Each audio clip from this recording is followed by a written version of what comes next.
Hi there, Dr. Gary here on the road. We sell dental practices nationwide. We are dental practice brokers. So,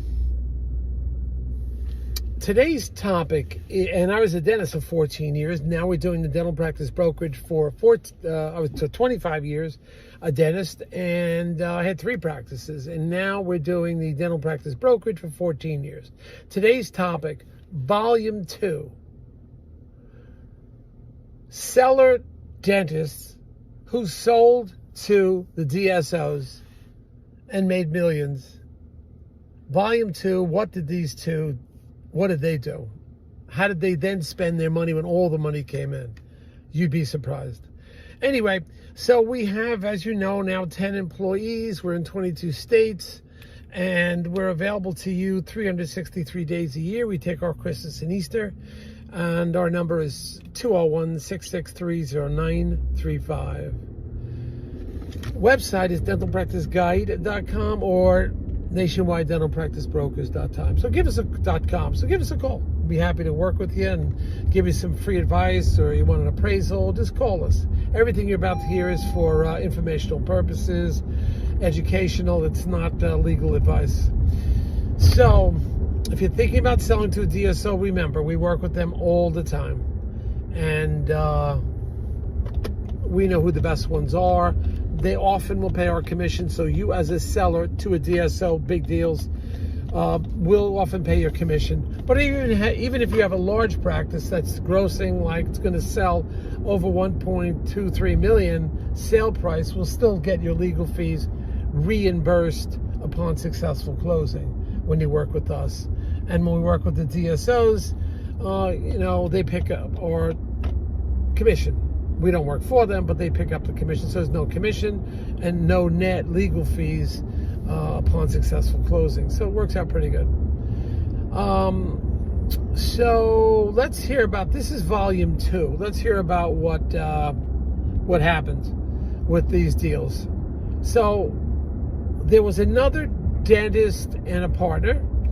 They had 34 practices, something like that, 32, somewhere around there. And they sold for big money, like 200 million plus. And it was in the heyday in 21, 22, when everybody was buying like crazy. They got a high multiple, like 10x times their EBITDA.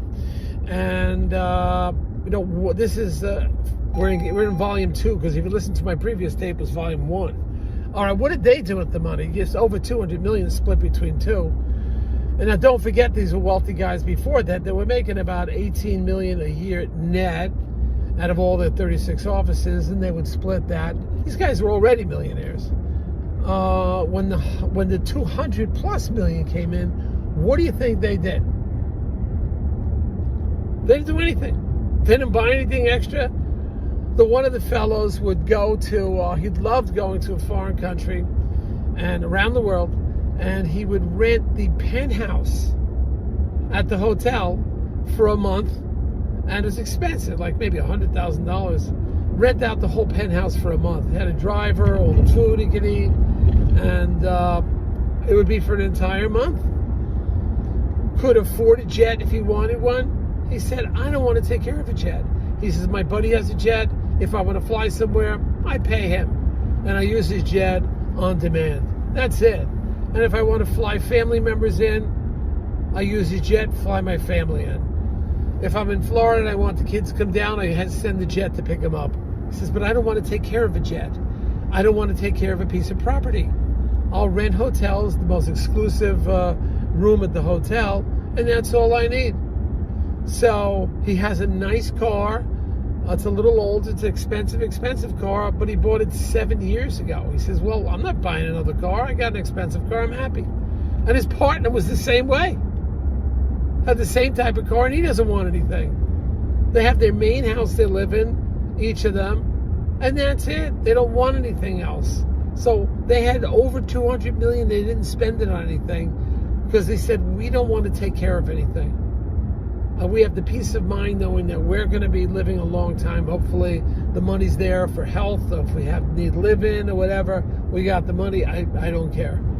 That was example number 1. Then I just got off the phone with one of my bankers who I was telling this story to. He says, it's funny you say that.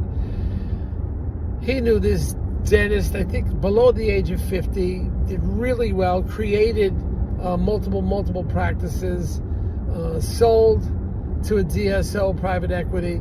He was loaded. And what do you think he did? Traveled the world and unloaded all of his real estate. Didn't want to deal with anything. So I don't want to take care of anything. So pretty much everything I own, I could almost about carry with me. He takes cruises.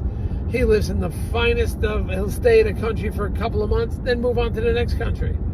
And he's mobile. Everything he owns is basically can fit in a car. Just doesn't have anything. I guess it's the peace of mind. He became a minimalist. And it's kind of interesting. You would think everybody's striving to get the millions, to buy the cars, the houses, the jets. And here's fellows that can afford it. All of a sudden they don't want it because of what it takes. The maintenance and everything. You know, I know these lecture tapes generally are dealing with, what I'm dealing with on a day in and day out basis with these doctors and the problems and the issues and so forth. But on the other end, what you're all striving for may not be what you really, in the end, want once you get all that money. So something to think about. This is real life. I just heard about this. I knew about the other guy that I told you on my previous volume 1. And then I was just reflecting here in volume 2. And I knew about the one fellow with over 200 million, partner. And then this one, another banker told me about it today. So it's just interesting. I know what you're striving for. We're trying to focus on that, all the minutiae, the problems, the issues. But just think about it. Everything you've strived for, wanted, and millions, it may not actually be what you want. So just give it a little thought before you drive yourself crazy. Most important commodity for you is going to be time. And hopefully you spent enough time with the children when they were young or now. Spend as much time. Hopefully you're healthy. Nothing happens to you. But this, on the other end, I just thought I'd share that with you because it's very interesting, I thought. All right, we got a bunch of videos going out. We're on a roll here. Call us if you need us. Hit the subscribe button. I think I did like 7 videos in the last 2 weeks. In fact, just a side note, I know you don't want to hear this again. 3 disabilities, 3 days. Sunday, Monday, Tuesday. Sunday, the fellow passed away over the weekend. Monday, needs major arm, wrist, hand surgery. Is going to be out for 90 days. And then the third one, I can't even remember now. It's 3 disabilities in a row. So every 6 months, I think I'll do is gather up, rather than bore you with this, I'll gather up all the disabilities and just run it down with you. And you could say it's not going to happen to you. I know that. You could say that, your father lived till 90, your mother lived to 100. I know that.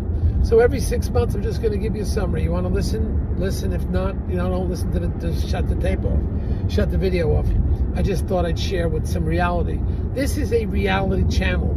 As things are breaking, it's breaking information. This is true stuff. I don't have time to make this up. I can't even make up these stories.